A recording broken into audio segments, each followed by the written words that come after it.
Hey everyone, I'm extremely excited to introduce this upcoming release, Elevated Progress Tracking. We have several progress improvements, and let me guide you through it. So the first one is greater accuracy in item progress calculation. So until now, if we had the progress column in the table view, Kanban view, wherever, the progress was always calculated by only the direct children of the item itself. So if I was on an epic level, it only calculated the features of the epic and it did not take into consideration the grandchildren, the sub features. So from now on, calculating epic, as you can see, it has 20% progress because one sub feature out of 5 items are completed, because the epic has 1, 2, 3, 4, 5 descendants and not just 3 direct children as we calculated in the past. So now we're considering all the descendants, all the items, not just the direct children, and providing a much more accurate picture of all the descendants, ensuring a greater precision in tracking the actual progress. So that's one improvement. Our next improvement is numerical progress calculation. So until now, I was only able to track progress by the simplified calculation method, which is basically item completion list, 1 out of 5. But now with numerical, and I can actually select any of my number a custom field or a story points, which is a system field. So I can calculate the progress by this numerical field selected.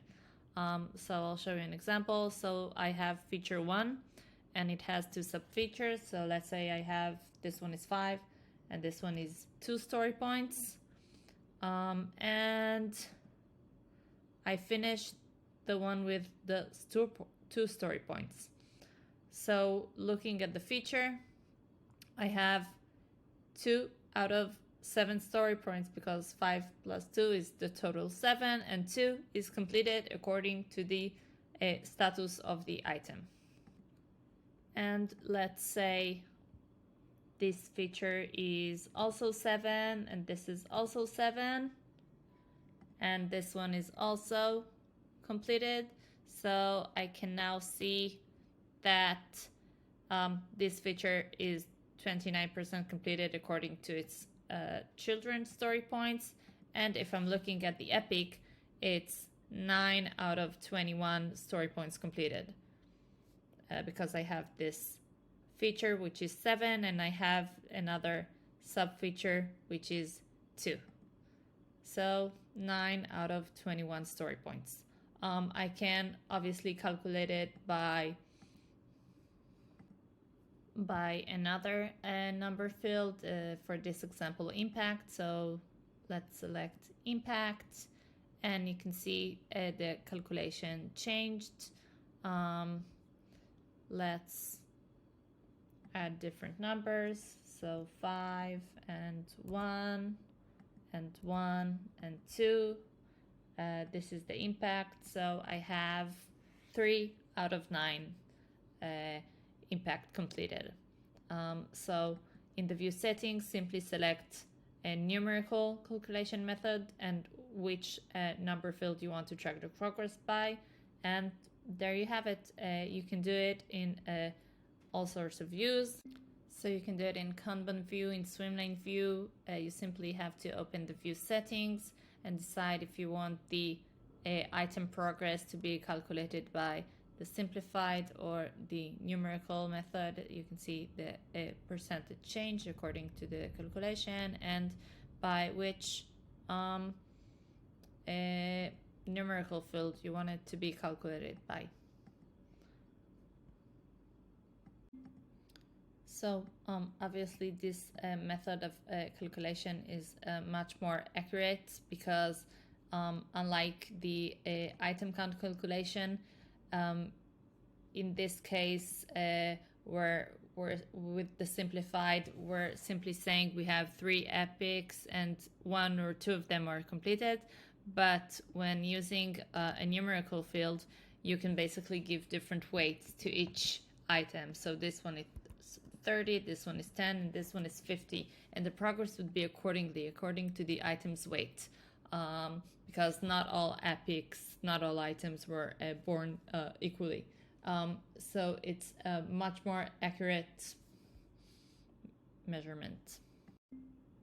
And the last feature for this release is the group progress calculation. So until now, we had a group progress calculation, but it was extremely hidden. And now you have this toggle in the view settings for each view. So you can decide to present group progress bar, which will surface the progress bar for all the groups, and it will calculate according to all the group descendants, not just direct children. The group progress will correlate with the decisions you made in the view settings. So if you decided to calculate by numerical value, it will apply to the item progress and the group progress as well. And you can also select to view all group items or to calculate by only filtered in items.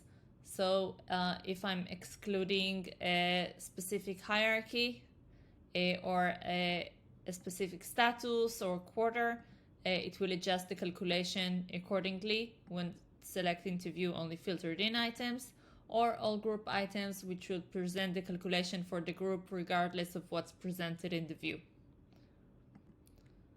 So obviously this applies to the swimlane view, which helps us not only get the group progress, but actually break it down to, I have the core app, but I can see how it breaks down to Q2 progress, Q1 according to the swim lanes. So each lane has its individual progress broken down from the total progress. Kanban view as well. It's important to note that each view has its own calculation method. So I can have one view that's calculated by the simplified method and another view that is calculated by a numerical, by story points, and another one that's calculated by numerical impact. So this settings is per view, it's not for all views. And obviously, when choosing to present the group progress, you'll be able to share it in presentation mode. And when sharing the view, it will be visible unless toggled off. It's important to note that the progress enhancement apply to the portfolio as well. You can present the group progress, but the numerical fields will be available only from the portfolio number field. So if you have a workspace custom number field, it won't apply because it only applies to a specific workspace. So if you want to measure by numerical values, you'll have to create a portfolio field of that number field, so it will drill down into the different workspaces and we can track it on the portfolio level. Tracking and measuring progress of working items, quarters, sprints, products, any type of groups really in product manager's life is really important, and we hope these enhancements give you the best way to do it. Please let us know if you have any feedback. Thank you.